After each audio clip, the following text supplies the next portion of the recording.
Yeah, I'm ready. Wait, what did MJ say we're calling this again? Oh, right. No, I got it. I know we're live. Welcome to Monday Night Raw. Live. In person, live Raw.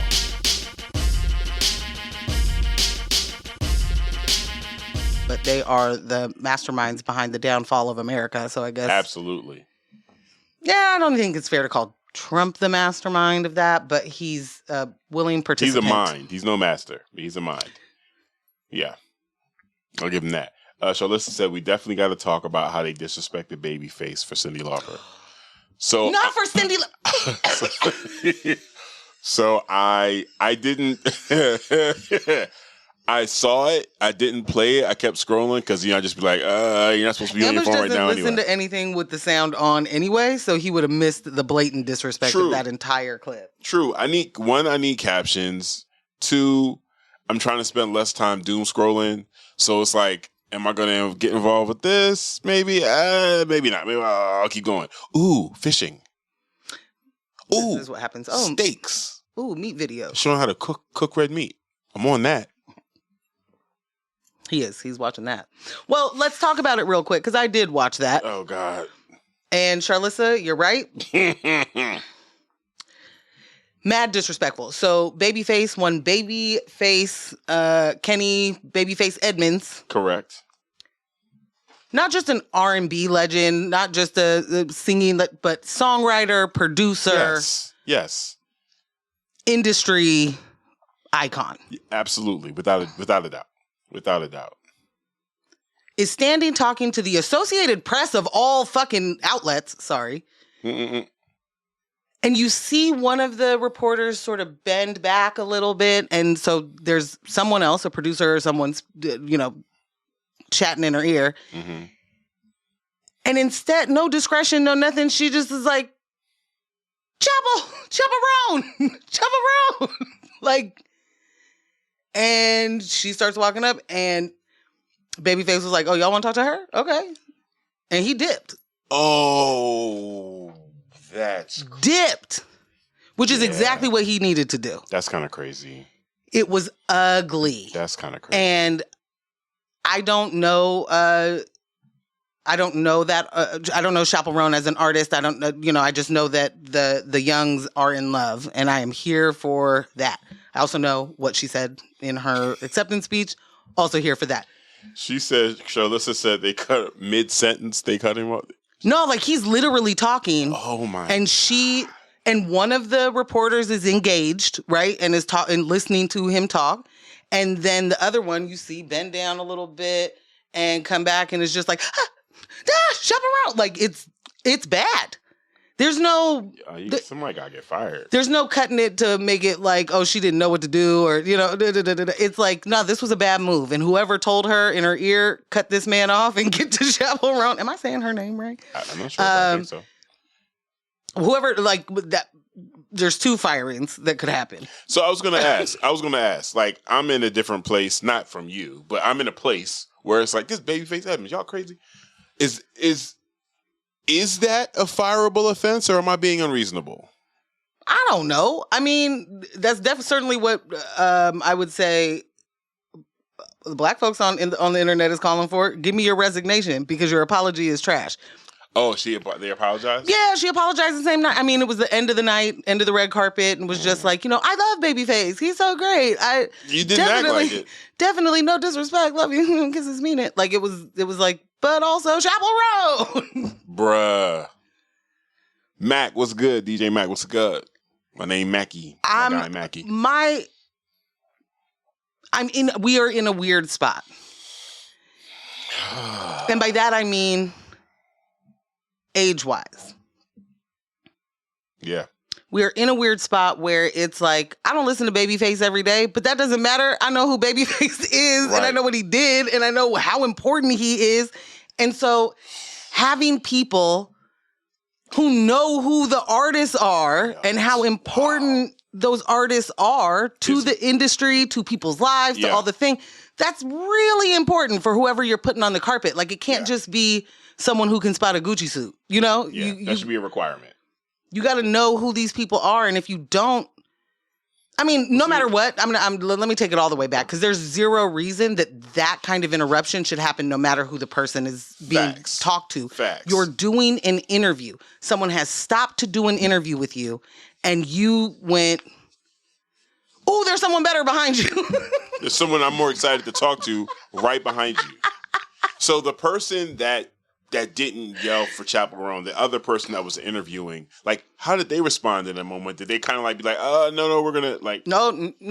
Ooh, they just roll with it. But he didn't really give you an opportunity to keep fucking with him. Like, it was like, y'all want to do that? Okay. And he handed that mic over real quick and turned around and walked away. Babyface was like, I'm out. Yeah. Like, what I'm not gonna, no, there, yeah, bye.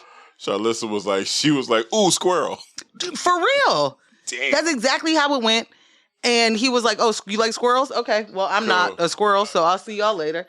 And he left, and I'm not mad. The way that he handled that was very professional and all the things, and, real nice. Because, I just know someone would have seen a reaction from me if that were me. I'd have been like, wait, what? Right. Oh, is this done? Yikes. Oh, y'all done with me? Okay. Like, there would have been something. I wouldn't have been able to just be like, oh, you just want to talk to her? Okay, bye. Yeah, I don't know how I would have handled that. Dang. A mess. All right. And Babyface definitely handled it as best you possibly could, I think. Things I missed at the Grammys. Okay. Wow. That's what Wow. happens when you don't watch it, and certainly when you don't watch it live. Yeah, that used to be a thing though, right? Watching like it we'd live. all sit in the living room, my family, and watch these award shows. I can't remember what happened where that just stopped being a thing. It was like, I'm cool.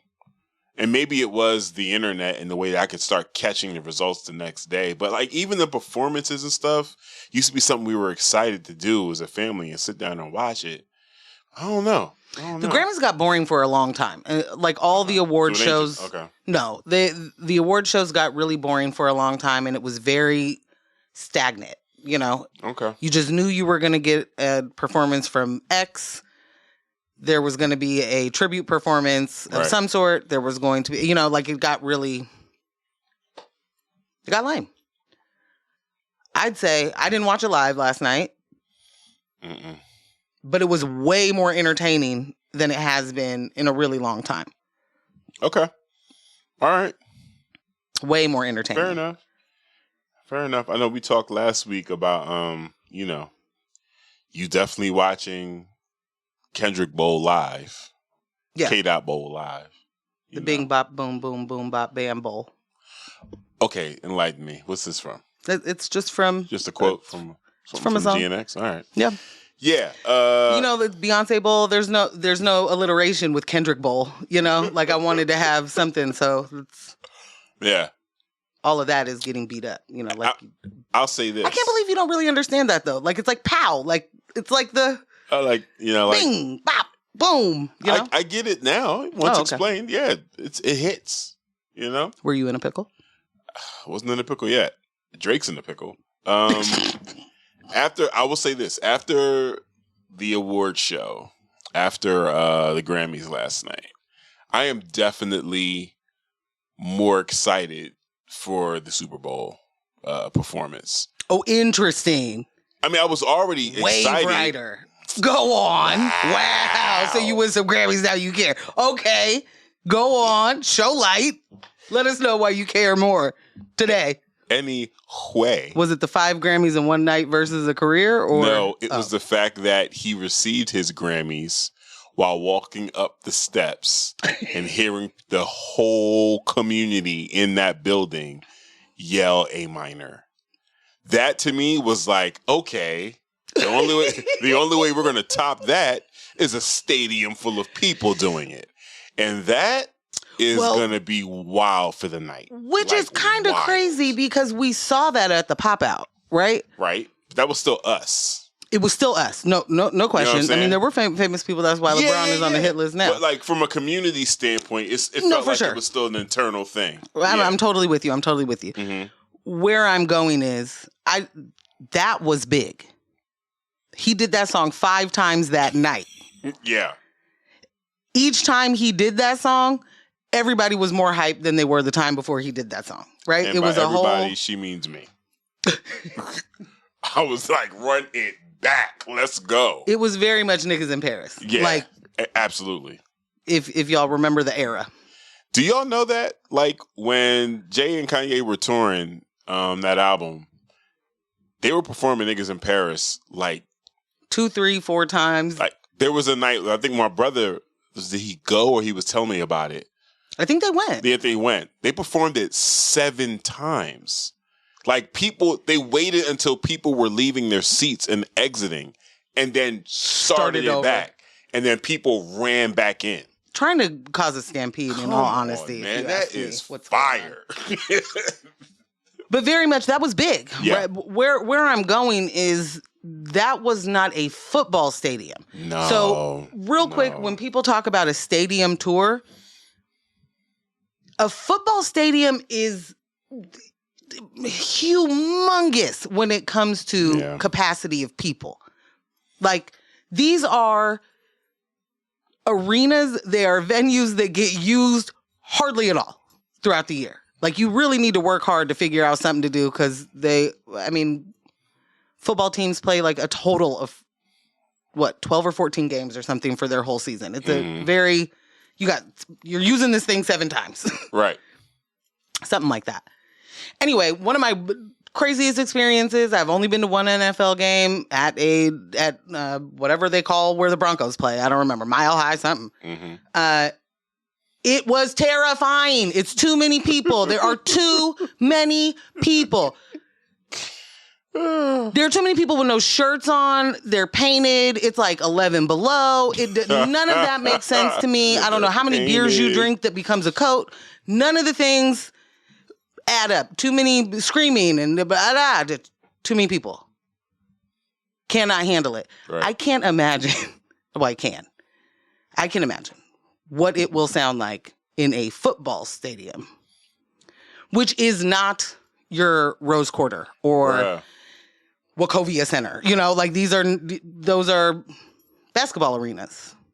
And they are good stadium venues for stadium tours, but they are not football stadiums. I believe the Superdome is like 83,000 capacity, something like that. 83,000. Bro, that many people. That's too many people to scream A minor. So brings me to my question. Is Kendrick's victory lap bullying at this point? Like, this victory lap is so extended. It's the expansion pack victory lap. Facts. He's already in the middle of suing a record label. His own record label right now. What does he do? What does he do? What are his options? So let's just say, plus no one can even breathe in Colorado. You were probably hyperventilating. Well, the air was good for me there. Me, my skin, and my hair thrived. I also cannot figure this out at all, but I hardly had migraines in Denver when I lived there. Which is strange because we know what elevation does to you. We know what Ben's elevation does. That's true. And I don't even know what their elevation mark is. It sure as heck ain't 5280. I'll tell you that. Whatever Ben's elevation, it's on the dot for you. It's on the whatever that. If there's a line, I crossed it. Yeah, for a couple of hours, bam. Yeah. Charlotte also said, talking about Kendrick, he's about to have every single Crip and Blood from anywhere east of Slauson Boulevard on that Super Bowl stage. It might really And I'm ready for it. If it's like the Pop Out Part 2, that's going to be crazy.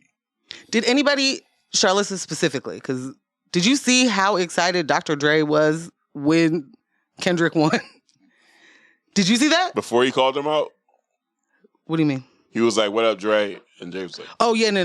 No, this is like him dang near doing a victory lap himself on the floor, like he produced it or something. He didn't produce anything on that album." Shout out DJ Cliff in the chat. DJ Cliff, that's exciting. Ooh. So Cliff, to catch you up, we're talking about how down bad Drake is, simply because Kendrick is winning right now. Because here's the question. No, it's not even really a question. Here's my observation. I think that it has to absolutely hurt someone's feelings that someone won the same amount of Grammys that I've won in my entire career in one night. I'm sorry. For a song that's about me in a bad way. My feelings would be big. What do you mean? Hurt. Drake's only won 5 Grammys? Correct. Yes. Okay. All right. We got to stop. 2012? Stop the entire conversation right here. Okay. You mean to tell me Drake's whole career, he's only won 5 Grammys? I do mean to tell you that. Okay. This is where I'm saying this is an issue. And at this point, yeah, it's bullying. At this point, it's bullying? It's bullying. It's bullying. And I'm going to tell you why. Drake has only won 5. Kendrick got nominated for 5 and awarded all 5 in one night. Yeah, okay. They allow this man to receive his award while playing the part of the song for the entire crowd to sing A minor. Not once, not twice, several. At some point, if I'm Drake, I'm like, everyone is against me. They didn't nominate him for 4. 5? How were you? He won Best Rap Performance. He performed the song once. At the pop-up. And they gave him Best Rap Performance. He did 5 of them. He gave them 5 options to choose from. It was the Best Rap Performance. Video of the year. I'm going to tell you something. I haven't watched a lot of music videos because I just don't. I'm not in the MTV era anymore, in the box. Do I think Not Like Us was the best video of the year? No. What do you think was? I think Squabble Up was a better video than Not Like Us. Okay. You know what I'm saying? But the anticipation and the buildup and the joy and the everything around Not Like Us, it's an undefeated situation. So I get that. But like he is winning awards that are across the genres. It's not like he's getting all these rap awards. You know what I'm saying? Like, Song of the Year, Record of the Year. Like, God, that's bullying. The industry has gotten. Listen, I think he needs to sue. Drake, is it still on this? Drake, Aubrey, let's talk. Let's talk. No. All right, get your peoples on the phone. Draw up the paperwork. You sue the Grammys. At some point, and I know you're being a little squeamish, you got to sue K-Dot. You got to. What do you mean? You say get your people on the phone, and all I can think is he's got to get Top on the phone. He can't get Top. Get Top on the phone. Top can't save him. He's the only person who can at this point, is what I'm saying. You got to get Top on the phone. Ooh. It ain't going to happen, but that's who you should probably be trying to talk to. Here, let me add some insult to your injury, Drake. Ambush. Sorry. I'm sorry. Charlotte said he should look into rebooting Degrassi. Okay, except for, can we just honorary mention the fact that he threatened to sue Degrassi to get him out of that wheelchair? And that was something I didn't know until the year 2025. Did y'all know that in the chat? Cliff, did you know that? Charlissa, Matt, did y'all know that? To sue them so that he wouldn't be in a wheelchair anymore, because he was like, hey guys, I'm looking to be a rapper and they're not going to put respect on my name if I'm known as Wheelchair Jimmy. And I got to get out of this chair. If not, you're sued. Right. So I don't know. Do they even want him on Degrassi? Do they want to reboot? Do they need him? Yeah.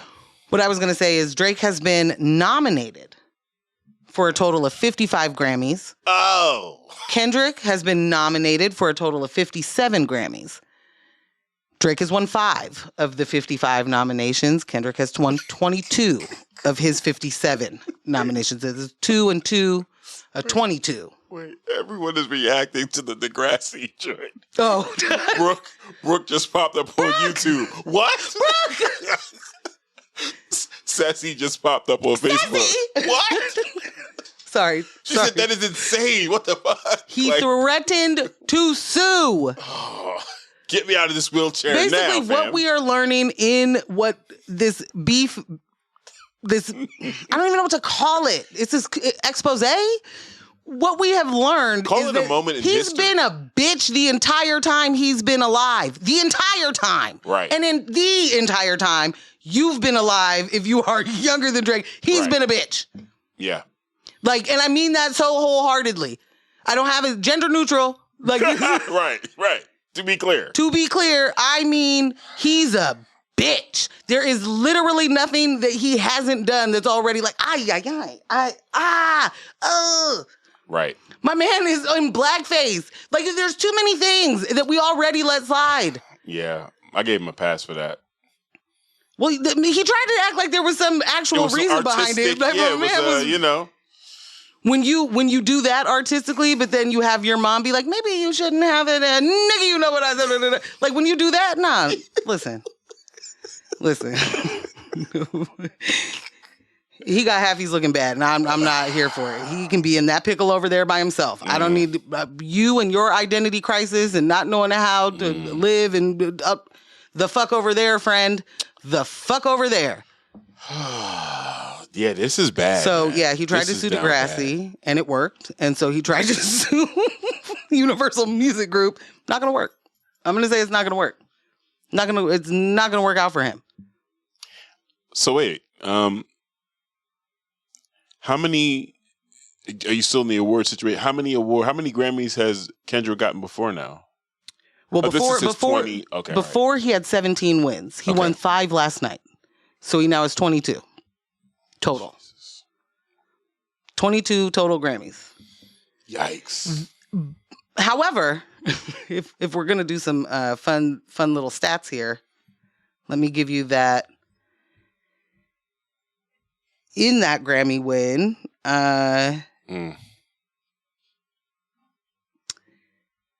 that song is now the most decorated win rap song ever. Like, it won everything you could win. Sorry. Like, let me give it to you the way that it's supposed to be. The only other rap category that he could have won that he wasn't nominated for, I mean, that was eligible for, was like melodic rap, that Rhapsody won.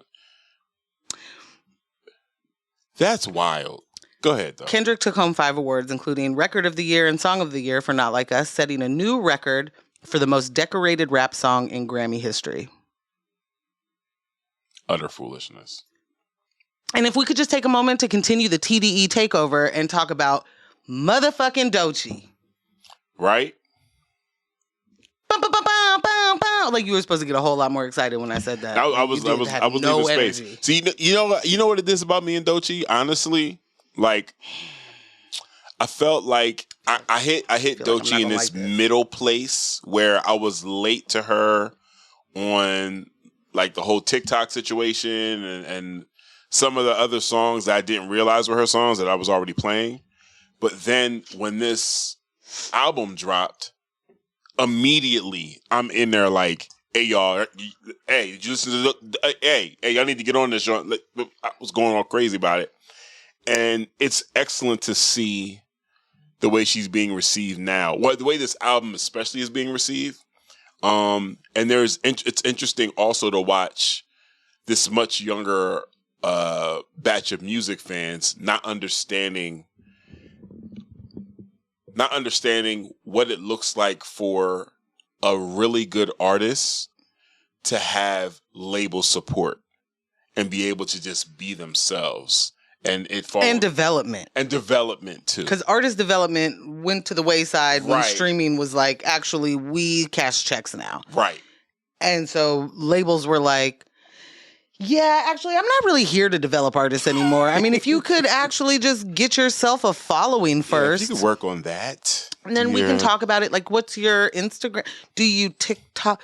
Do you have? Do you TikTok? Yeah. Are you on the? Brooke said Doechii should have won more.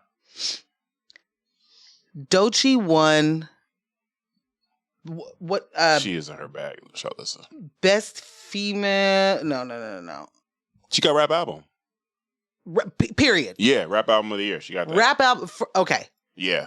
But she's the third woman to win that ever, and that category has been around since 1989. Right. So Lauren, and then who was it before Lauren?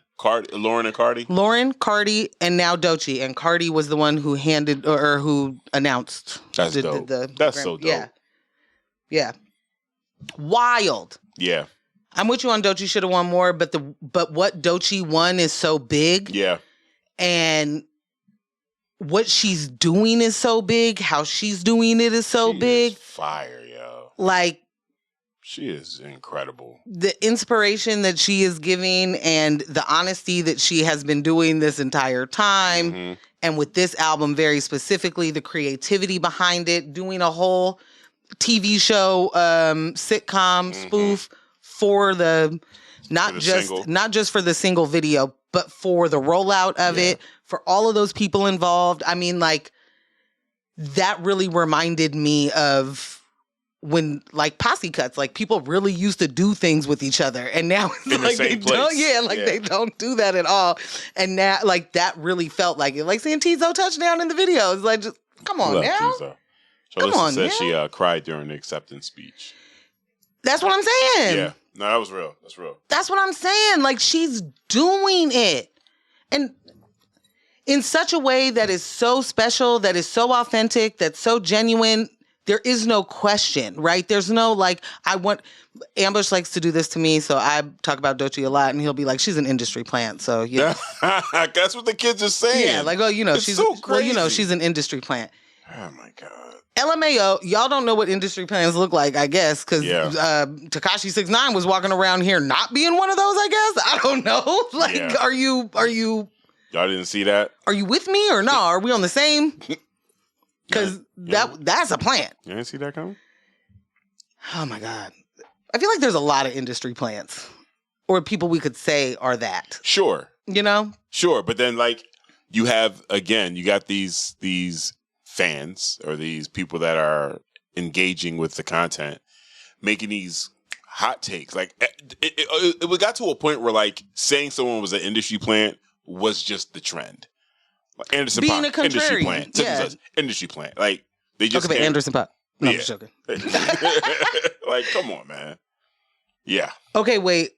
Cliff said Drake just needs to make Drake music, and agree, but what does that mean to you? Because I'm seeing a lot of people say, make me the hits from 2010, from the 2010s that we loved. Go back to the melodic rap, please. We're over the character arc of you're also a mob boss. Like, nobody wants that anymore. So, Cliff, when you say that, what does Drake music mean to you? I respond to you, Cliff, in saying I don't think he can right now. He is so far off his square. He does not know where to land. And I'm saying that in the way, I'm saying that because where he was before all of this popped off, he was still experimenting. He was still doing his genre tour and hadn't necessarily, like, landed up in a place that he felt comfortable to fully just go in. So, like, what was it? Nevermind. What's it called? Honestly, Nevermind. Oh, when he went the whole Afrobeat house departure. He tried to do house because he heard Beyonce was doing a house album. That album has joints on it, and had he sat there long enough, he would have been able to feel that out and been killing it in the beat. Like, he just needed to just chill there for a minute. You know what I'm saying? But, yeah, I think at this point, he doesn't know how to get back to center, and he has been mollywopped. It's like, this isn't like, he's not getting jabbed. He's getting, like, haymakers, one after the next. His entire world has changed. All the superficial relationships have completely dissipated. Now his industry relationships, like, the fact that he's taken it to heart that mutual friends between, him and Kendrick are, like, in the videos with Kendrick or singing the song, like, the fact that he takes offense to that. Imagine the entire room at the Grammys singing A minor. He is fractured. Like, real talk, someone needs to check on Drake. Mans is fractured right now. He don't know how to make. He does not know how to return to that mindset to make Drake songs. He doesn't even know what a Drake song is right now. I just can't see it. Yeah. Charlissa said he was literally finding out who he was. Somehow he decided he was one of the Sopranos. If he came out with an album of his half crying, half singing, it would really be interpreted as being washed up and emotional. It's true. It's true. At the end of the day, the man can rap. He can really rap. He can rap well. He definitely, I don't know if he has the credibility right now. He doesn't have the credibility. I don't know if he could reach out to The Alchemist. I don't know. Obviously, he could do a project with what's my man's name? The Beat Conductor. So he needs to hire the Beat Conductor, get like 12 tracks, chill, holler at Quentin real quick, get these bars back, and then just do that. It's like you have to move on. He's got to move on. Like, yeah. Brooke said he's never been cool with ghostwriters and all, and she's right. Here's the thing. Part of Drake's not being cool was part of his appeal in the beginning. And then he became an appearance of cool. Right. Cool adjacent. Cool adjacent. And because he talked about not feeling cool, and by that I mean, he wouldn't say that, but it was very, why don't you want me anymore? Kind of, or I don't know. I think you get my point. Yeah. That felt like there was a bit of honesty, like self-awareness is what I mean. Like he knew he's not that cool. That's how he entered the game for me, was sounding like a man that knows he's not the one that everybody goes for, but he wants to be. And then he turned into a hoe. I don't really have any other way to say it. Money changes a lot of people. It does. Power changes a lot of people. His whole situation went left. Yeah. Super left. Super left. He's in a very strange place. And it is the first time that I can think since he's, his career took off, that he's ever been in a place where his footing has been this unsolid, this shaky. Like, even when he lost the push, he still came out of that. There was no moment of his career's over. Nah, not at all. And to be clear, I don't think that Drake's career is over. When I say something like Drake is done, I mean the Drake you know today, the Drake you knew yesterday, the Drake that made Passion Fruit. He's done. Right. Like, he has to figure it out, dust himself off, and do it over again. Like, I don't think that he's like finished. I don't think that people will stop listening to Drake altogether. Okay. And I think it depends on him. I think it depends on if he's going to go the route of, like, this all very much feels like a class war for me. Like, if he's going to go because right now, he's Captain Capitalism. It's literally like, let me sell you gambling. Let me sell you crypto. Let me sell you all these things that aren't fucking real things. Like, I don't want you to NFT me to death. Make some music. Right. Right. Like, make music. So if he's going to continue to be Captain Capitalism, he's not going to get that's a different lane, and you've done something else. Okay. So this is where you and I are in different places in the way that I don't think I think his career is over. I think, and the reason I'm saying that is because you counting the boy out. What continue. The height that he was able to get himself to, he's not going to be able to return to that. He's done too much within the culture and too much within the industry now to make too many enemies. This UMG lawsuit, the only way Drake can continue to release music after this contract is over is if he goes fully independent and handles his own distribution. So that's one. That, not saying he's not capable of doing it, but him not having the alliances and allegiances that he had before that kept him on these playlists and all, like, he is making enemies. Well, he's literally saying all the things you guys did for me this whole entire time, you're doing for another person now. And what I don't like is that you didn't do it for me. What I don't like is that. I don't like that. Yeah. And I don't like that it wasn't done for me in the same way. Well, but it was. It was done for him in the same way. Right.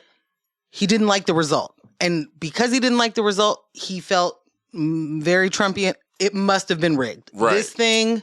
Too big to rig. Too big to, I, Drake, am too big to fail. Yeah. Yeah. I would never fail. That's not what I do. 15 summers. Didn't I tell you guys that? That's what you guys do, not me.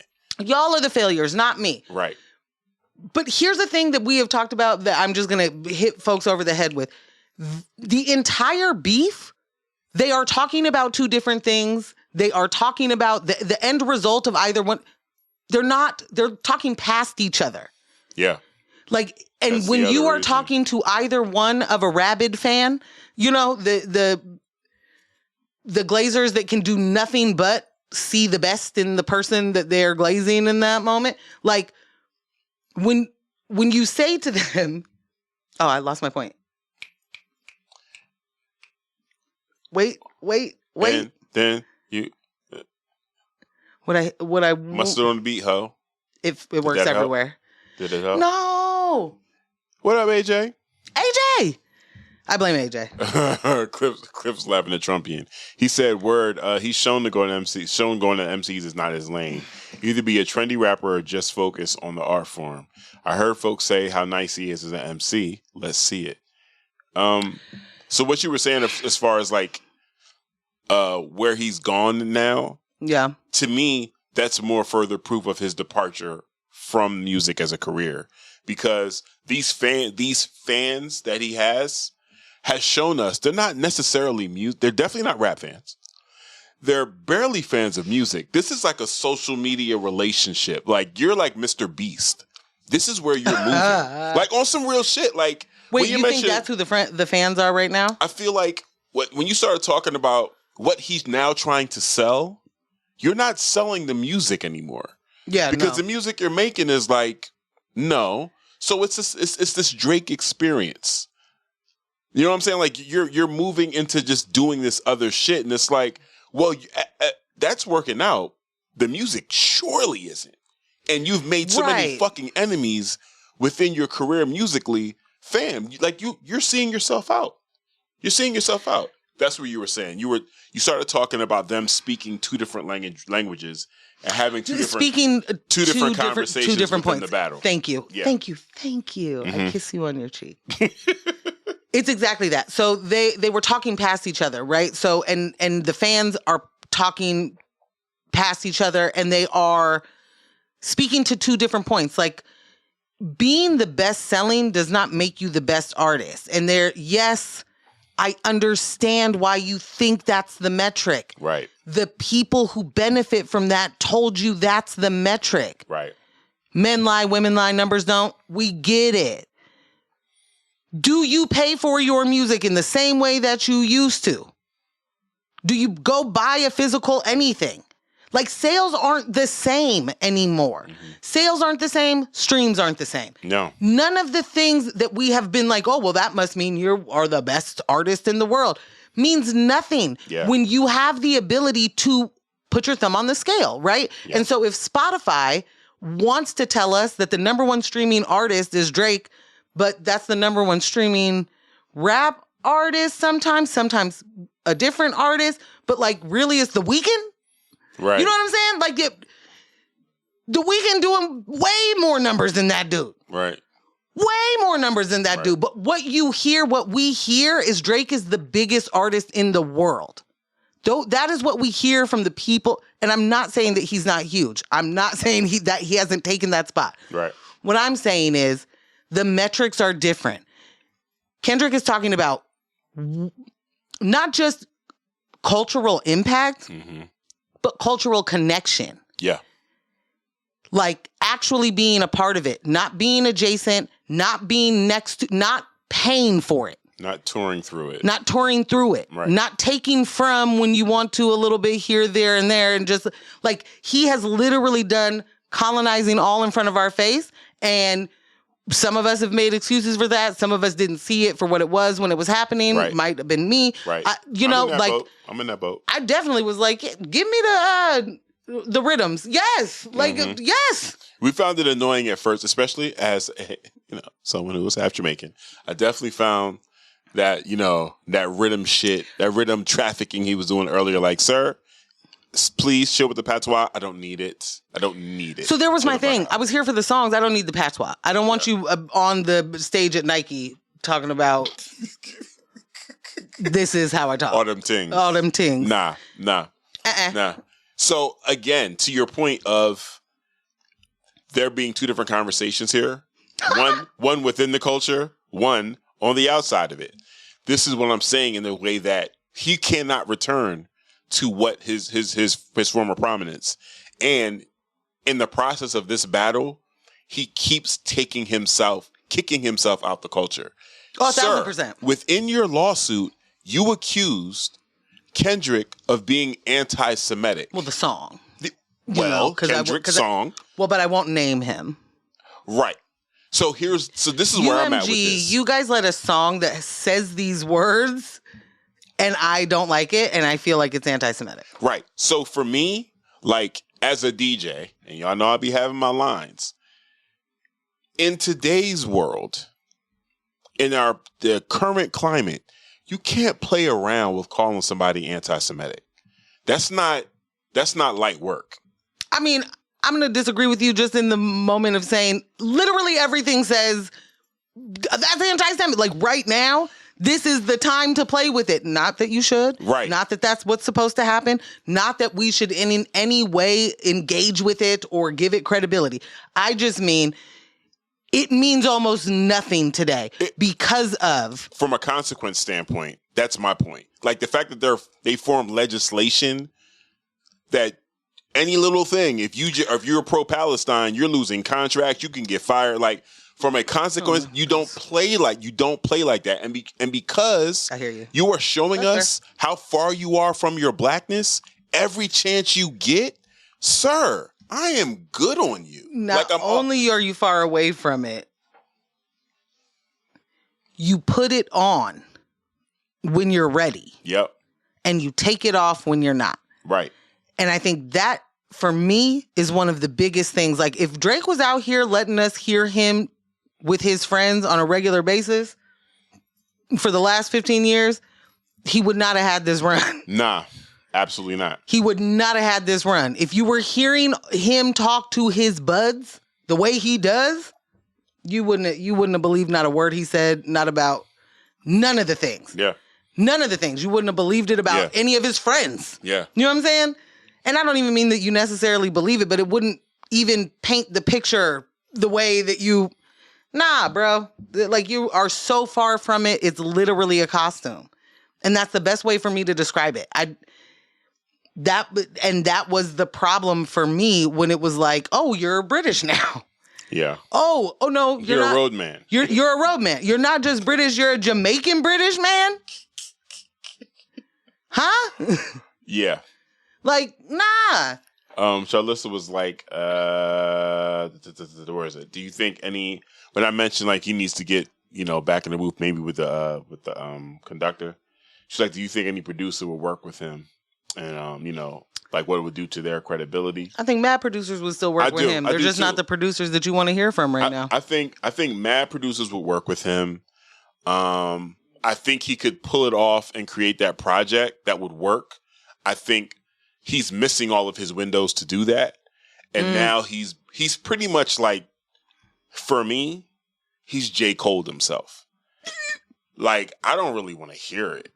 Like, and between J. Cole and Drake was getting way more play from me. Like, Fam has bangers. The replay value between the two. Drake has created moments. Depending on the moment. In and out of the club. Like, what are you talking about? Yeah. So it's to the point where I don't want to hear, like, because now I know too much about you. Too much has been exposed. Too much. It really Your has changed. Anti-blackness and the rest, like, all of this changed so shit, much for me. That's what I'm saying. So it's possible, again, that this is part of my aging out of him, because this was already happening with us looking at his target audience. Well, I was going to say, these to be young fair, incels, these 14-year-old boys is who he's going to be after. fair, he changed his target audience. Yes, not absolutely. necessarily people aging out. Right. The people that he started with are not the same people he is now performing for. Because it was at least 5 years ago when we were like, make grown-up music, bro. Like, why are you still talking about kicking it with 20-something? When did Scorpion come out? When did All the Dogs? When did the 20 him and 21? Like, what are y'all doing? What are you doing? Fam, grow the hell up. Here's the thing that I don't understand. If you are a Drake fan, we're doing too much. We spent way too much time on this. This went from Grammys to Drake. Shout out to the chat. I want to apologize to everybody. This was not the plan. But the thing that, like, the change that has happened, going from being able to just, like, enjoy it. Yeah. And I remember, I can't remember it's like, he says,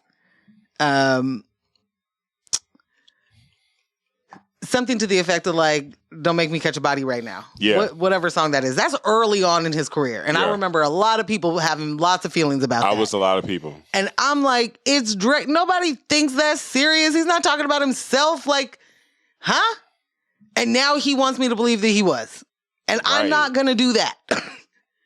I liked you when you were lying, but I knew you were lying. You were cool with it. Yeah. I was fine with that. Acting like... AJ in the chat said a Drake experience sounds terrible. Yeah. And you know why it sounds terrible? Because Charissa said the same thing. She's like, what is the Drake experience? What he's doing now... It's not nice. It's rude. Right. What he's doing now, being in community with 14 and 15-year-old boys that are in the manosphere... And got a weird case. Why is he around? That's the current Drake experience. And the Drake experience is incels and mid-aged incels. And it was there. Is that what you're saying? Yeah. And on the low, was there a while ago, but it was mixed in with the hits. It was mixed in with music that was still kind of tolerable to us. But for me, honestly, like on some real shit. Mm-hmm. Not no fake shit. It started on Diamonds Dancing, and I didn't realize what was happening when it was happening. Oh, it started on. You Diamonds mean the most Dancing. misogynistic moment of that time? And you told me this is my favorite song of this project? Listen, and it wasn't even so much about the bars; it was the way he ended it. No, it's that. Yeah, it is that part. And what was appealing at the time, and shame on me. What was appealing at the time was like, I'm like, this dude is talking, like, this is a hurt man talking spicy. All of the spice. It was like, oh, you are. No, Big Baby had every feeling hurt. Man, like, you every feel, he was feeling it.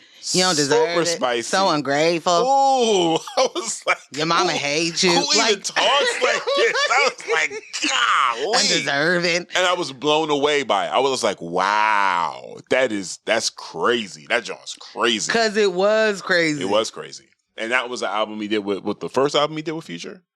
I think First project he did with Future? Yeah, so that's how long it's been happening. But now, like, the core of what he is that. He's speaking to incels. So, yeah, like, that's not for us. That's the Drake experience. You know, he's cool.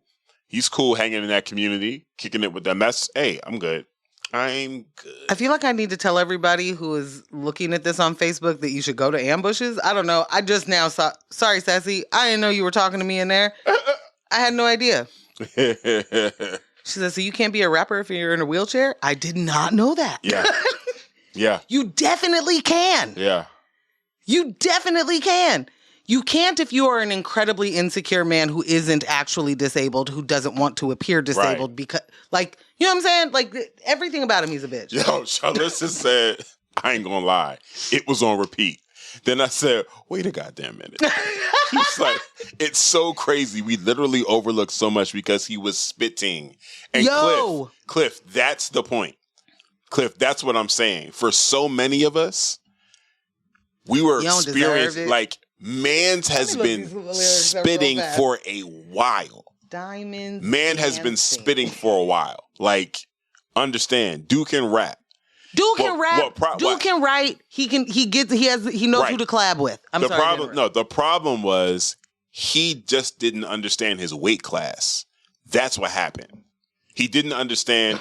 Listen, Pusha is something else. He forgot. He forgot that he used to listen to the clips. I think even in listening to the clips, like I don't think Drake knows that Fab will take him out smooth. I know that. Right, but he doesn't know that. And that's what I'm saying. Like, you can listen to Push. I just got a problem with not knowing that. But when we look at, like, if we back away from everything now and look at Drake, we see he's not very perceptive. He isn't. Okay, fair. He's just not. So he's listening to Push, and then he's achieving all these different, accolades. Different metrics, to my point. Different metrics. To my point. And he doesn't understand, like, this is not someone you want to actually battle with. I think also not really understanding what battle means. Like, he would be, if you'll remember, he definitely was like I'm a fan of battle rap culture when he was out here trying to suck Joe Budden dick. He was like, oh my God, you're the best. I love you so much. Right. You missed it. If you ever listen to battle rap is not beef. Nah. Right? Like, that's WWE planned beef. Yeah. You can love battle rap. You could be a good battle rapper. That does not mean that you are ready for the beef that he picked with Kendrick. And I want everybody to remember, and I know that this has got to be so fucking old by this point, but like, he started this shit. Yeah. Drop. Like, you don't remember? Yeah. Mans was like, I've had it. It's mine. We're going to do this now. Nah, don't run away. You coming. You going to have to do this now. I've had it. You're with my friend? Doing a song about me? Absolutely not. I've had it. And I'm responding. I'm doing. I've had it up to here. Yeah. Okay, we have to go to break, but I just want to. Can you play Diamonds Dancing? The end is so gross. Like, okay. It's just you doing me dirty. You doing me dirty. Like, he's such a clown. Okay. Give me a second to cue it up. Keep going. Man said you can't, that man can't save you or your soul. Listen, Marvin's Room did some things. Diamonds Dancing, that end. Bring Canathan in. Make him call. Can, are you listening? I want you to actually speak up for this, because this is bullshit. Like, that beat goes so harsh. I listen to that. No, it's crazy. That song is crazy. I do not like Future. Y'all probably don't know this. I do not mess with nobody Future. That Ambush song is an East Coast man trying to figure it out. You know? That's not what's happening with me and Future. Damn. The second Future kicked that whole, like, I don't be doing all these drugs. I just like singing about it. It's like, you some of my... He might be doing them drugs now, though. Yeah, he might be now. All right, so we're gonna. I'm too good for you. Let's just know that's what Drake told that girl. We're gonna take our 10-minute break. Shout out to everybody that has been engaging so far. Like, y'all killing it. Thank y'all so much. Y'all really driving the show. We didn't even hit our real stories yet. I mean, we still gotta get to our stories. Shout out to everyone that will join us after the break, because that tends to happen too. Pick up some new people. Tell your friends to tell friends. But yes, we'll be right back here in 10 minutes. I am going to play Diamonds Dancing. I'm going to let y'all know now. You're doing me dirty. I am ashamed. Haven't heard from you. I am ashamed at how much I used to love this song. Me and Charlissa, we are ashamed. But, yeah. I'm not ashamed. I like the song. Misogyny at its finest right there. All right. We'll see y'all in 10.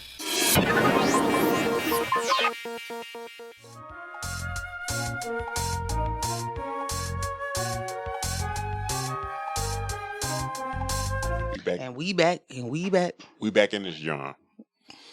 You know? Better way to say it. We back in this John. Much better way to say it. Whew. Oh man, that was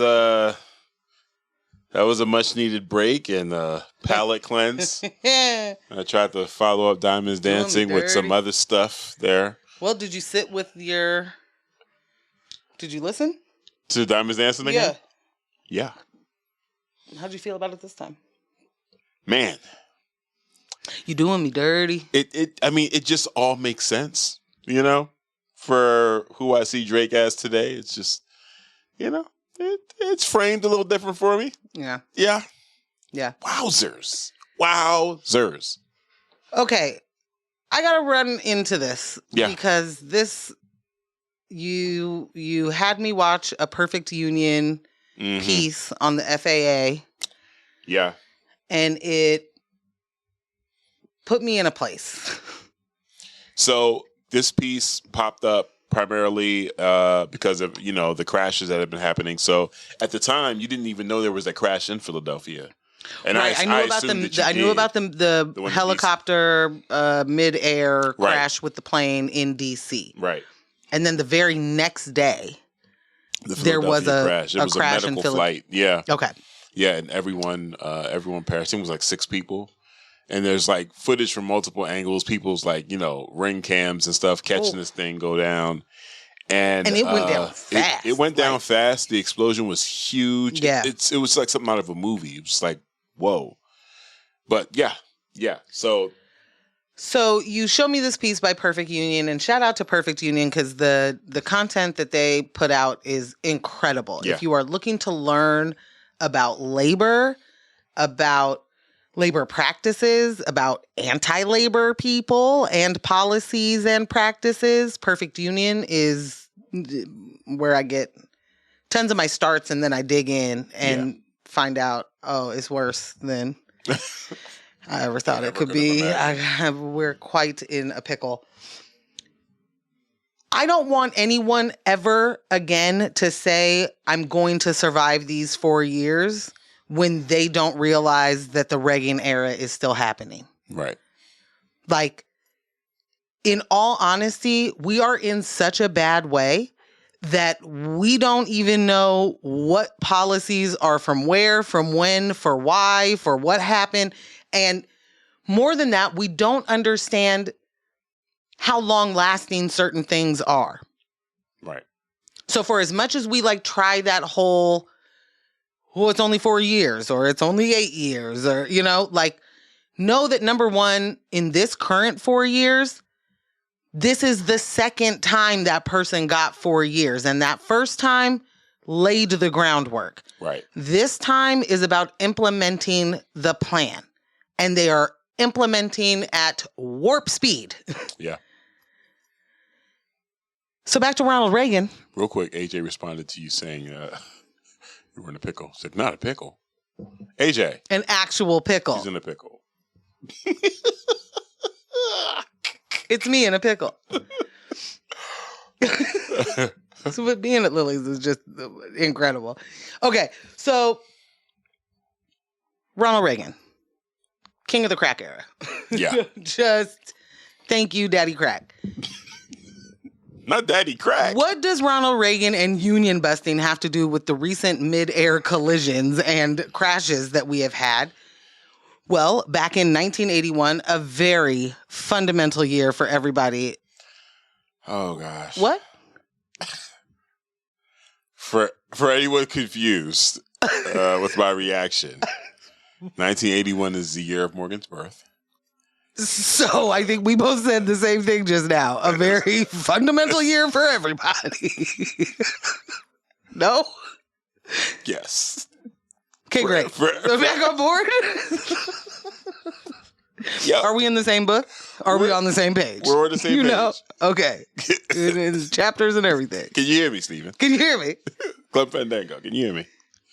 So, back in 81, Ronald Reagan made a big move with the FAA, and it was the short version is he was like, fuck all y'all, you fired. The longer of that is the Air Traffic Controllers Union was trying to go on strike. They were demanding better pay, shorter work weeks, improved worker conditions. Shock, awe. Yeah. The problem was their strike was technically illegal because they were federal employees. Right. And Reagan, who had positioned himself as a tough, no-nonsense leader, gave them... Oh, I should have said... And the actor, Reagan, positioned himself as this no-nonsense leader and gave them an ultimatum. Either you get back to work in 48 hours or you ain't got no job. And he meant it. And most of them called his bluff. And he wasn't bluffing. Daddy Crack was like, man, I ain't got no jobs.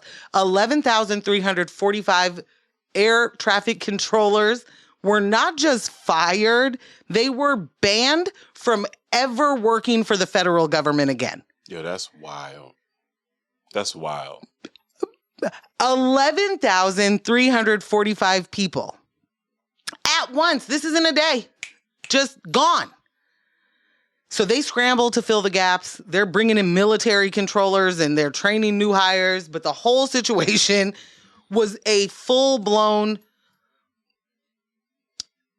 missile attack at the labor movement, period. Yeah. And it set the tone for decades of anti-union policies in this dumbass country. So his flex of executive power crushed a major labor strike and sent the message, you're federal workers. I don't really care what's your problem? Right. And if you're confused, there is a rule, basically, that federal workers are not going to strike. Like a gentleman's agreement. Right. Right? Like, it's a little handshake. We're not going to strike, but you got to do the thing. You do have to bargain in good faith with us. Right. That didn't happen. And this is one of the ways that you can crush a labor movement. And that's okay, I suppose. Say that was your goal. But did you realize that 40 years later that you would be dealing with the fact that they have been understaffed this entire fucking time and have never recovered? Never recovered? At no point did anybody else say, wow, there should be more of those people. Maybe they shouldn't be working 6-day weeks. 10-hour shifts. 10-hour shifts, 6 days a week. That's what air traffic controllers actually work. So, overworked. Scheduled. Right. Overworked. Way underpaid. Understaffed. Right? So, in those situations where you're working a 10-hour shift, 6 days a week, you're still understaffed in the way that there should be 2 or 3 other people in the tower with you. Right. That aren't. Right. Period. Not only are you out here, not enough people, not enough money, too many hours that you're working, this is the kind of job that you can't just like take a nap. You know what I mean? Like it's so many things are on the line. Yeah. For the people that do that job, that 50% of them report as being functional alcoholics because they cannot, because this is a federal job, because this particular job is the job that it is, there are certain guidelines and requirements. But they do not make exceptions. So if you need an antidepressant, you don't get to work. If you have ADHD and you need some ADHD medication, you don't get to work. So people are self-medicating with legal drugs like alcohol, but they're doing it on the job. Right. They're drinking on the job because the job is so stressful and they can't take any sort of medication that will regulate their system in those stressful situations. They just have to deal with it. So one person in particular was like, I'm pouring a drink before I put my bag down when I get home. Right. Right. I am a borderline alcoholic is the way that she described this, then left the job and was like, turns out I wasn't an alcoholic the entire time. I was just an air traffic controller. Right. Her drinking decreased by 80%. So like you go from drinking every day, all day, while at work, off work, like you're to social drinking. Yeah. To maybe a glass of wine out to unwind. Yeah. What?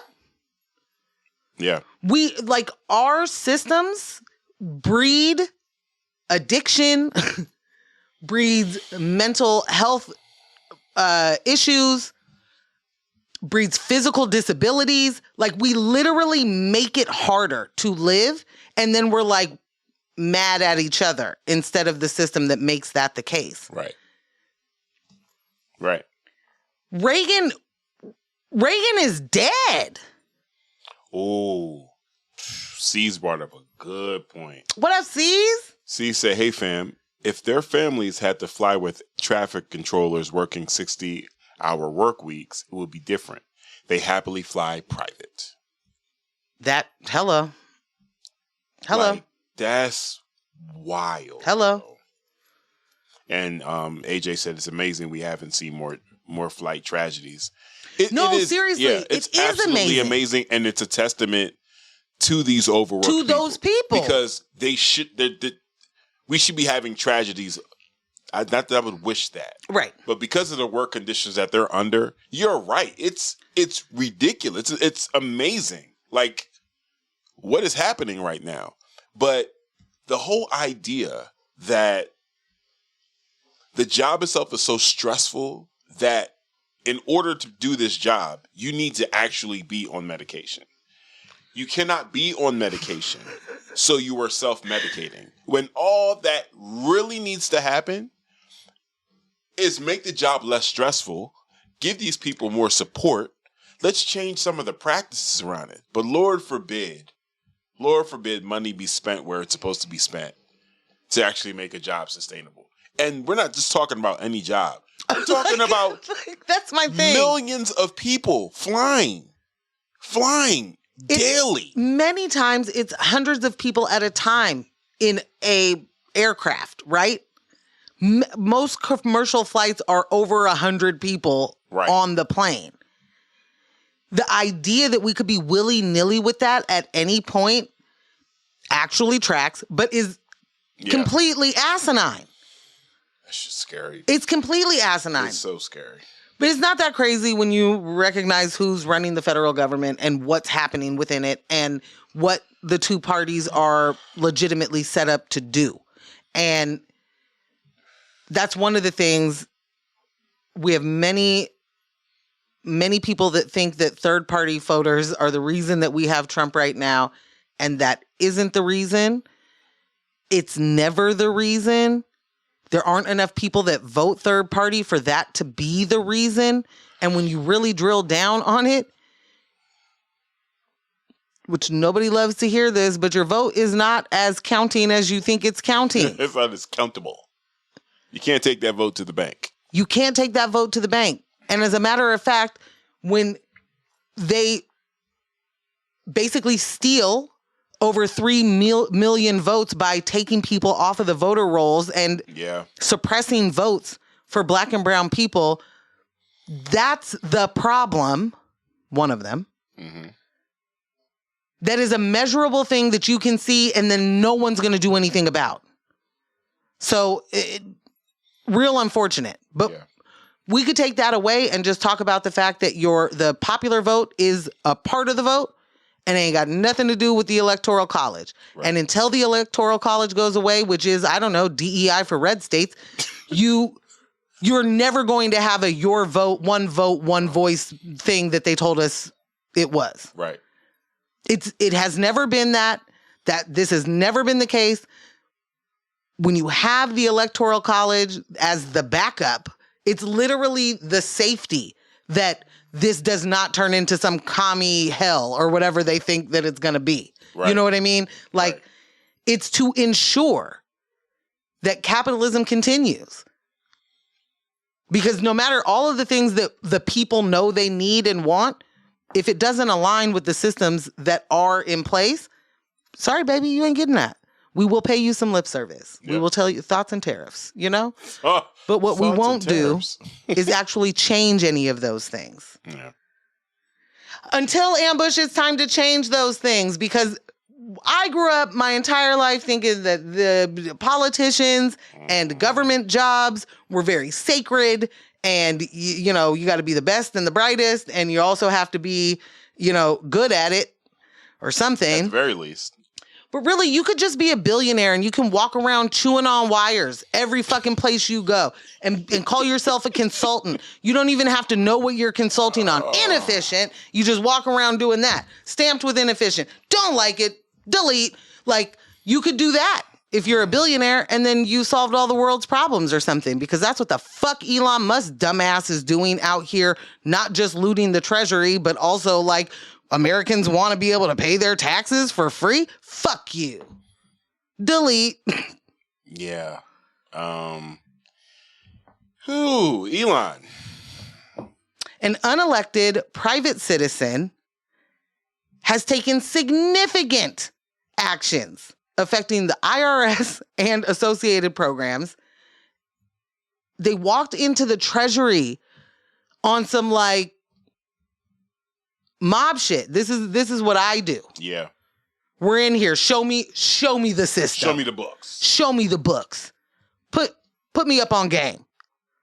And after running up on management and forcing resignations, his team they were granted access to the Treasury Department's payment system, which handles trillions of dollars in transactions. Think of the Treasury as not like, not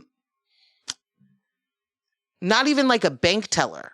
Right. Like it is like the federal government's bank, but think of it as they don't even make the decisions. It's the decisions that they've been told, and then they just make the payments on time. Right. What the fuck does Elon have doing anything in the room where they do that? Why does he get to go ask? He shouldn't even get to ask what the payment system is. He shouldn't even know what the software is that we use for our government payments. Like, this is not any of his fucking business. He is not a consultant. He is not like supposed to be having any access to this shit. And instead of it being he shouldn't have that, he doesn't just have the access. He somehow has the power to be able to make changes. He has fired multiple people. He is a regular, he is a foreign-born citizen. I don't even know that he's an American citizen. I just assume he is for all of his anti-immigration talk. Right. One would think. But he's a person who probably has 18 passports. You know what I mean? Like he's a citizen of everywhere, because that's what wealthy people somehow are. Like yes, I am also from Greece. Like, what? No, you're not. Okay. Anyway, the Treasury system is what pays Social Security benefits, your tax refunds, federal employee salaries, all the Medicare stuff. Like, they have no business. And there is no version of this where that billionaire is not a hard right anti-immigration white supremacist where this would be happening. Right. And that's something that we all have to fucking sit with. Would George Soros get to do this if the Democrats were in power? No, because they're like, hey guys, we got rules and decorum. You know, you're a private citizen and we appreciate all of the help that you give us. But no, you don't get to go loot the Treasury.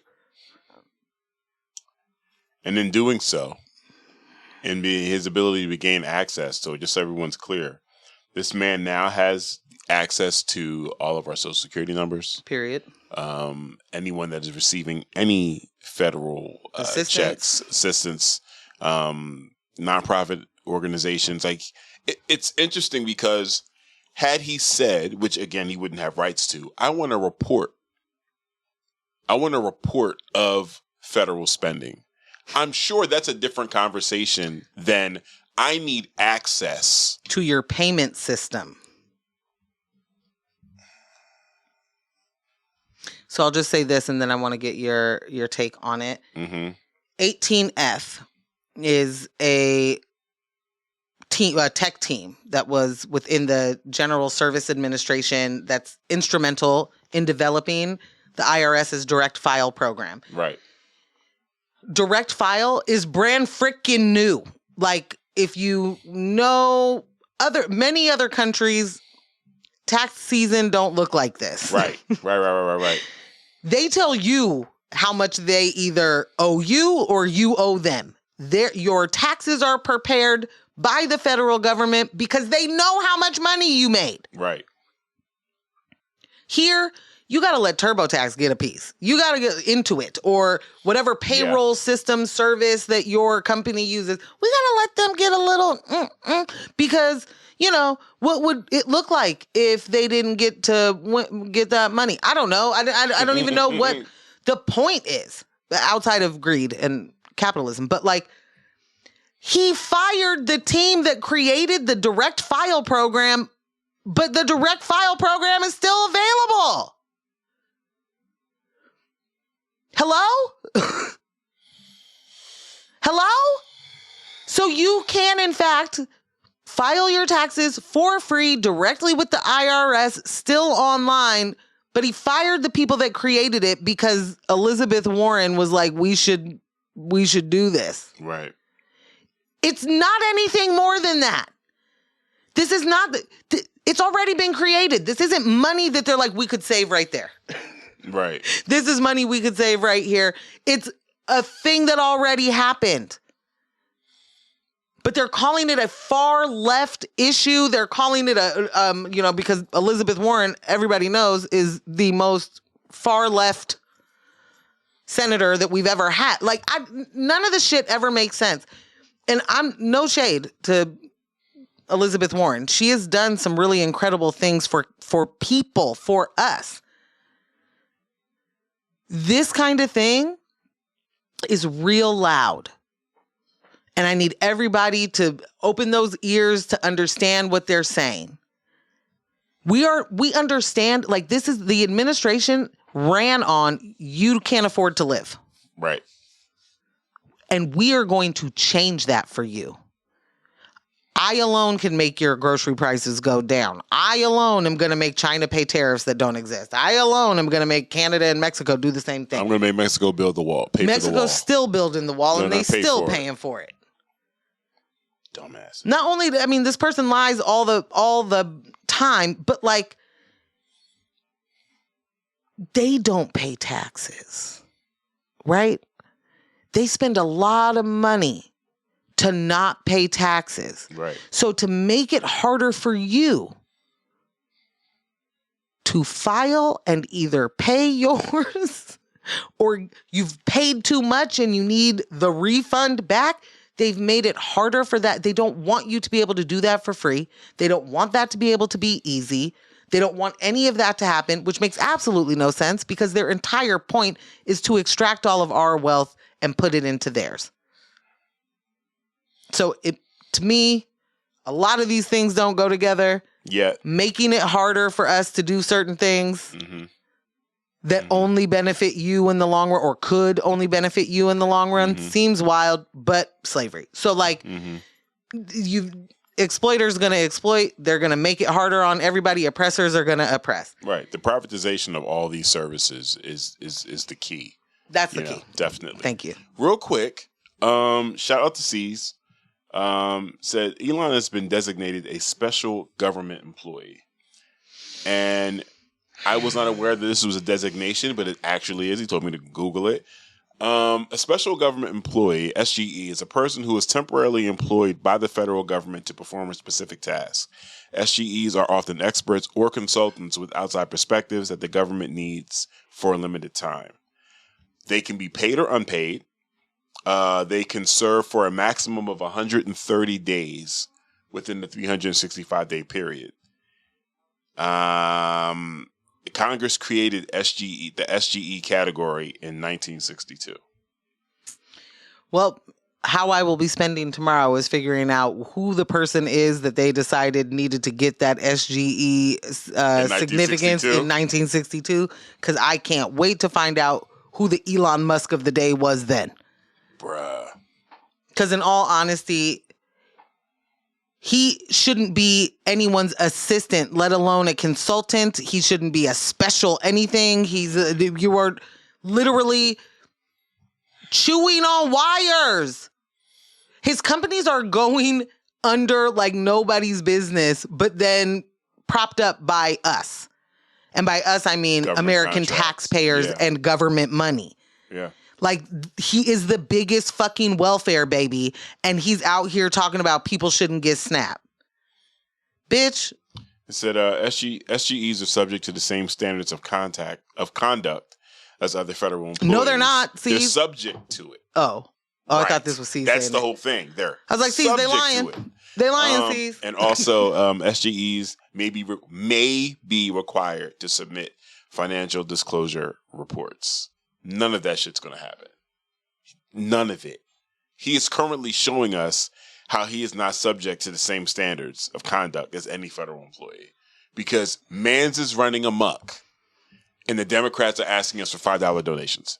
Like, fam, this is wild. AJ said the Elon experience is about to be worse than the Drake experience. Yes, AJ, we are in trouble, in for a bad time. He doing us dirty. Yeah. No, you can't. You brought it back. Oh my God. So gross.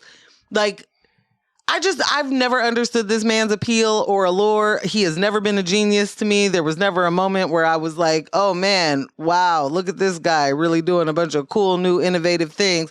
All these people that call themselves disruptors, but really all they do is steal money. Like, that's it.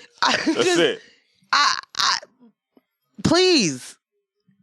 Oppress, steal money, and eat hot chips somewhere else. I don't need to be a part of it. The entire country don't need to be a part of it. We do deserve better, actually.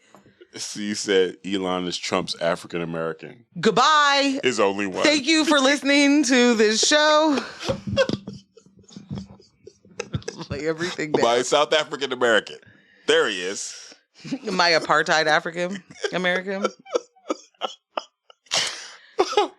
He just said he looks and sounds defective and his cars are tin cans.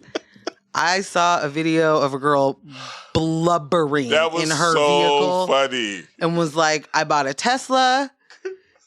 I don't know why y'all lied to me. Every single person that was on TikTok telling me that this car was the best car. I had a Camry. This is not better than my Camry. That shit was that was hilarious. Funny. There's a bumper sticker going around.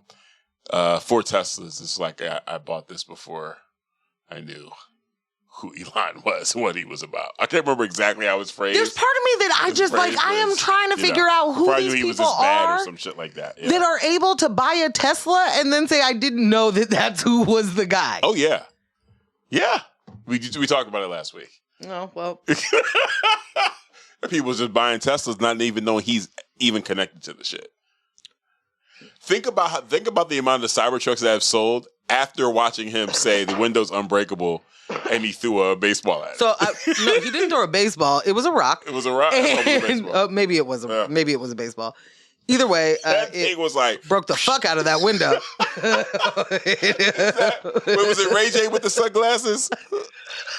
With Speedy, and he was like, "They're unbreakable. You can't break them."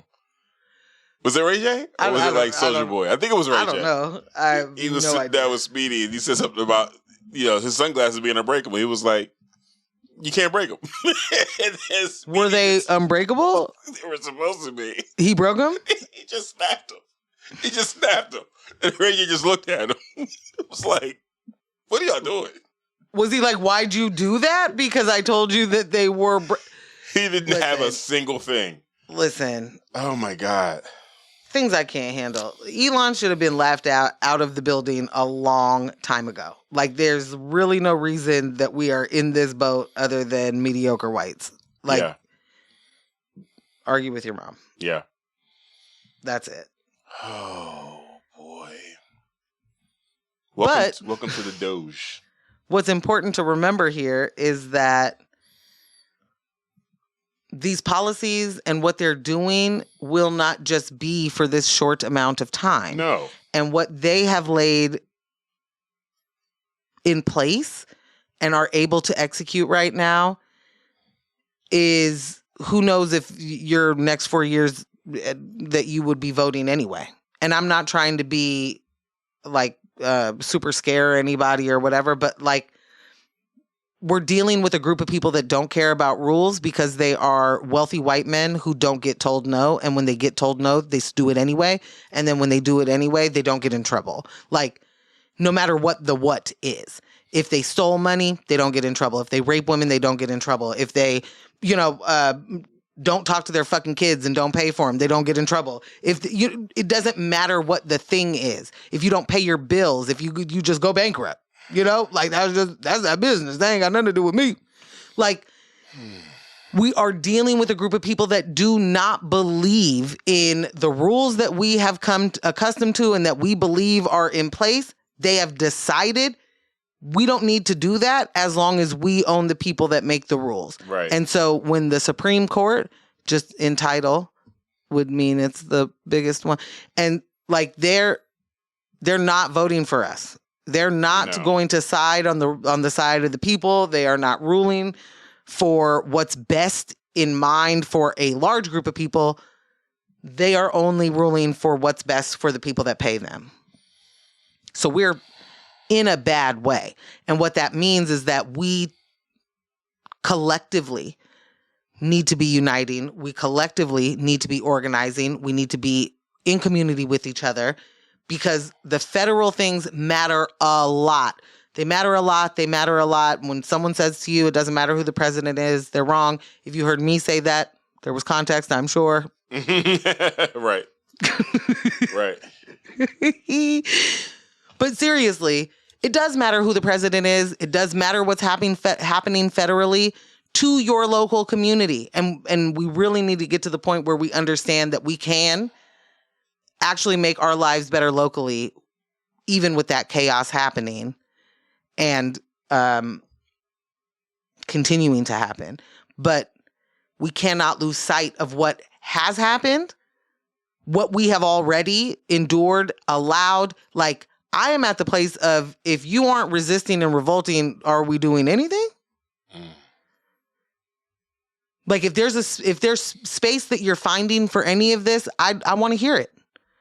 I want to know where do you find that this isn't that scary, or where do you think that this isn't that big of a deal? Like, I want to know what that is. I am in a dill of a pickle. Tell us about your pickle. In doing some Googling, Charlissa was like, did you hear about, his team, the Doge Bros? She's now on your Facebook, by the way. Okay. I went to go take a look. Any of this. I went to go take a look, and I saw something that froze me. Reporting from 7 hours ago, Elon Musk installs illegal server to seize all federal workers' data. Huh? What? Elon Musk installs illegal server to seize all federal workers' data. So there wasn't really any confusion about why he wanted access to the payment system. But if you've already started stealing the data from the federal workers, the federal server that houses their information, and now you want access to the payment system and have been given that access, there isn't a single person in Washington that I cannot hold responsible for this. I'm looking at all of y'all. Every single body. I'm looking at all of y'all like you have just fed us to a pack of wolves. Hyenas. Well-fed coyotes, if you will. What do you want us to do? What options do we have at this point? Why does this man this is, and what I'm saying is, when the next couple of things start happening, there's no one that can look back at us and be like, and then and we didn't know, and who was to expect? Why does he have access to the things he has access to right now? There should be military police arresting him. Something should be happening. Dead ass. What are we talking about right now? Lily said, lock him up. Lock him up. Flat out. What do you mean? An illegal server? Also said, sold us to them. The fact that this is news, this made it into the news cycle. So what are y'all doing up there? What are y'all actually doing that he's able to pull this shit off? Some of them are big peeved on Twitter and letting us know about it. I don't like it. I don't want to hear shit. Did you know that Elon Musk is doing these things? Like, my favorite thing is to see folks be like, yeah, thank you for telling us. You're the congressperson. What are you going to do about this? Right. Why are you telling us, sis? Now, I am not one. I'm one of the people that keep telling us so we know what's happening. But also, what are y'all doing about it? What are y'all doing about it? We don't. He is not an elected official. What are we supposed to do? Can I do that shit? Can I just go up and... What are we supposed to do? Like, what you're telling me is this bitch is a volunteer. Right. That he's up there likely not getting paid, just getting to do this so he can steal all our fucking money from the federal treasury and go directly to his bank account. Later, though. Not right now. Like, what are y'all doing? What are we doing to make it different? You telling me it's happening, thank you for being the 1101 News. If you could tell me what you're doing about it. Are y'all in session doing about it? Because me from here, I can't. I don't get to change the trajectory of Elon's day. Right. And the same people who are like, yeah, keep the rapists out of our country, voted for one. So like, we're all trapped in the fucking upside down. What are we supposed to do? I mean, I have ideas. They are not peaceful and they are not for the weak of heart, but there are things that could be done. Yeah. Nah, Lily said citizen's arrest. Make a citizen's arrest. Guess what, Elon? I'm a citizen. You aren't. Arrested. Yeah, and I need people to understand, like, this isn't like us being nihilist or, you know, I don't know, being the boy or the person who cried wolf and just being, you know, I am the boy that cried wolf. You know, like doom screamers or whatever. But we really just gotta like take a pause real quick and actually just look at everything that is happening at the same time. The danger of what he's doing is a distraction from so many other things that had just been taken out of the conversation. No one is talking about climate preparation at all right now. No one's talking about prep this climate. Right. No one's talking about what's going to happen to so many different industries when you are just mass deportation of the community that is doing like so much work right now. Construction, agriculture, you name it. The ripple effect of all of these things at the same time that this dude is stealing our data in front of our elected officials. But not just like your scrolling data. You know, this isn't your where does she like to shop data. This is your social. This is your social, your birth date, your taxes, your like this is your identity to the government. He has access to that. That feral cat has access to that. I'm sorry.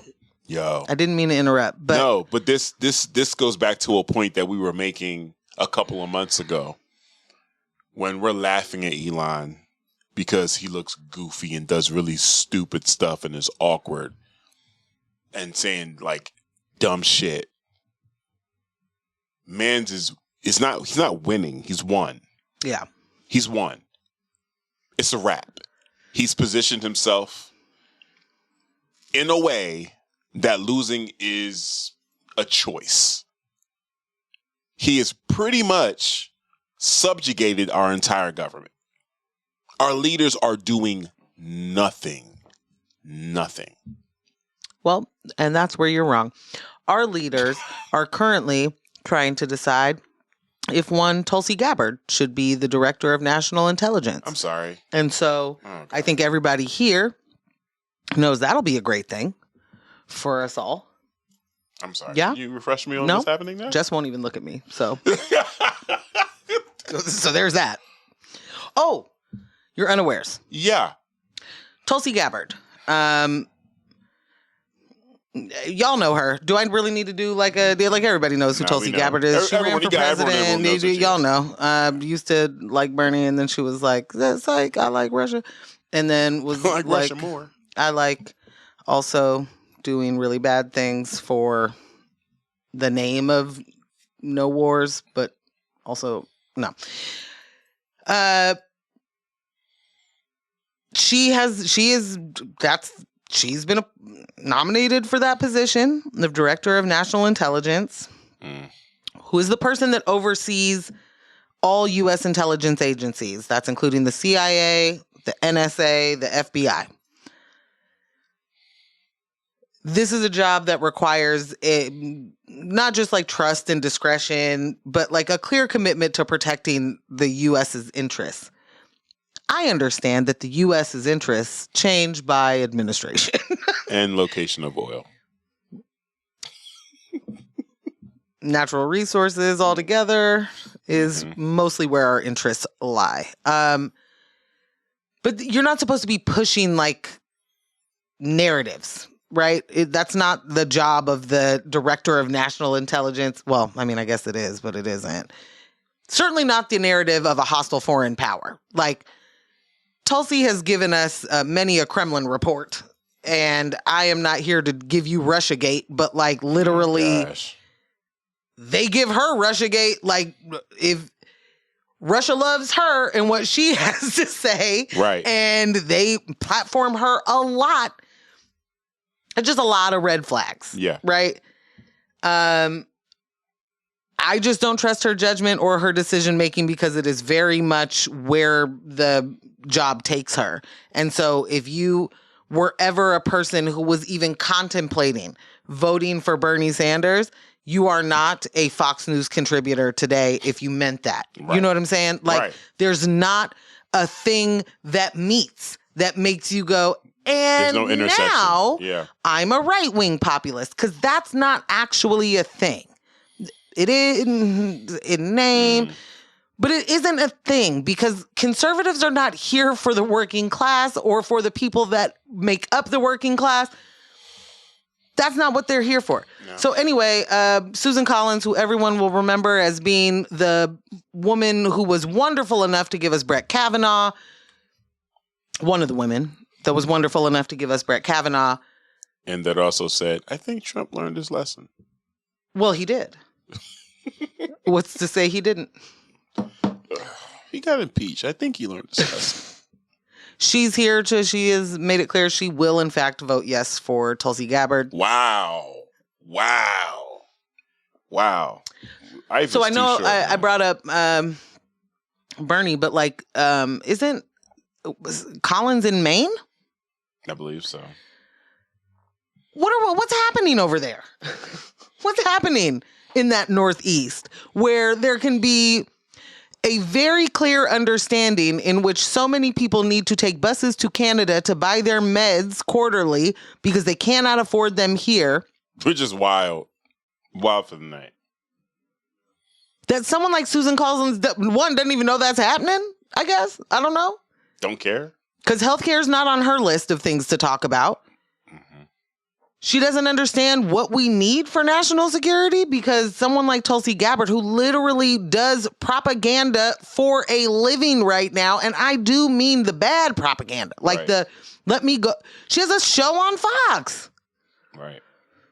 What do you think she's talking about?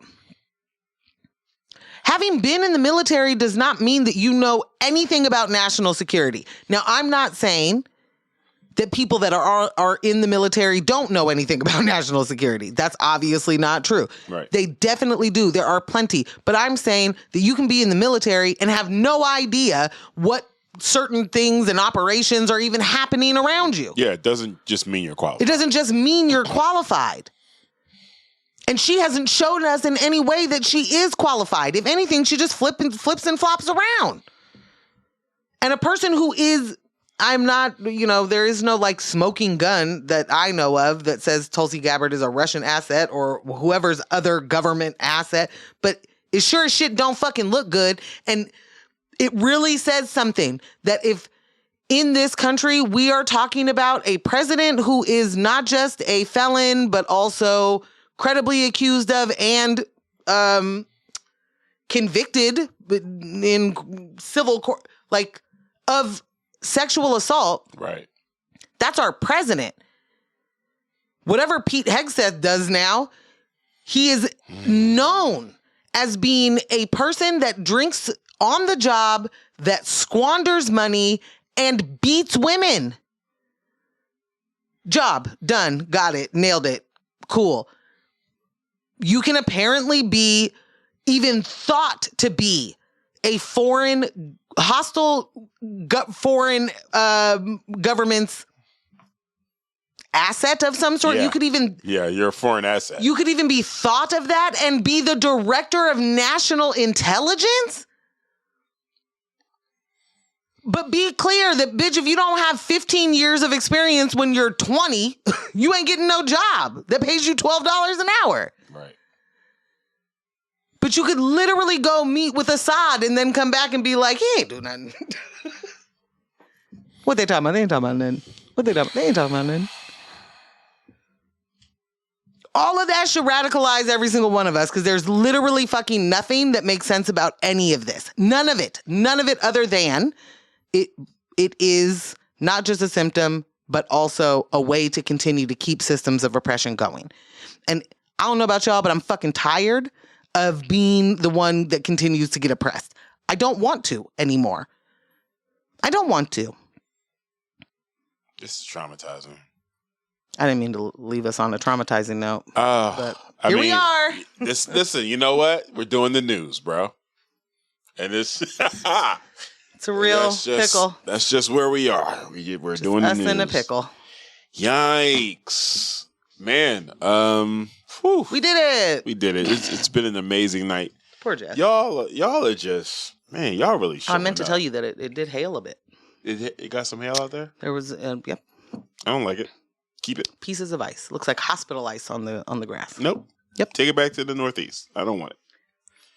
Yeah. No once. Thank you guys so much, man. Y'all really killed it in all the chats tonight. Thank y'all for bearing with me for not knowing where to look. And for bringing the chat to me. I don't even know how the world y'all did that. Right. Way to go. We appreciate you too, AJ. Definitely shout out to everybody that joins us both on Mondays and Thursdays. Yes. Understand? I need y'all to understand what happens on Monday nights is as a result of your support. You're encouraging us. You're showing us love and telling us we need more from y'all. We need y'all more than once a week. We need y'all more than just Thursday mornings. And this is us responding to community. And again, we really appreciate the love, man. Really, really appreciate the love and support. Y'all are the shit.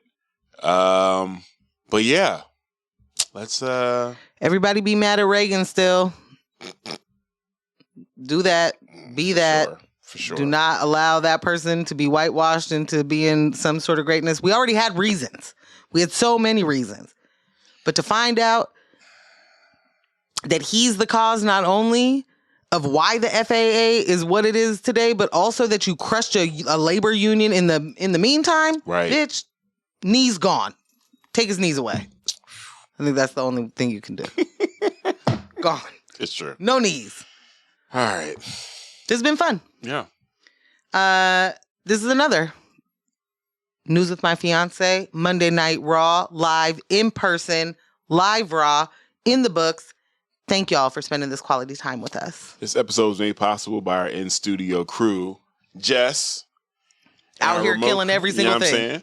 And our remote crew, Kyle G, Residual Audio, and our remote quality control specialists, Michelle and Ross. Shout out to our studio sponsors, L&J Industries. And of course, a big thanks to you guys for listening and staying engaged with us, every single episode.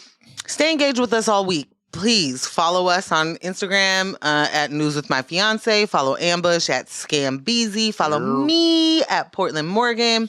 Become a member. Sock it to our pockets at patreon.com/newswithmyfiance. Yay. Extra shout out and reggae horns to our active patrons, everyone that's active with us. Thank you so much. Again, we have multiple levels of support. We also got some free levels in there too. So just get in. What's most important is that, we're continuing to form community. And as these different social media platforms become more and more dangerous for us, Patreon is the place where you're going to be able to have us speaking as freely as possible. Frankly, and really just like checking in and sharing our thoughts with you guys each week, on the days in between the broadcasts. But, shout out again to our fiancés at the paid level, Michelle, Ross, Ella. Thank you very much. Thank you very much. Love y'all. And y'all know what it is, man. Don't let the individuals distract you from the systems. Poverty is a policy choice. People over profits. Power to the people. None of us are free until we're all free. And we will catch you Thursday morning on X-Ray, 7:30 a.m. Bye.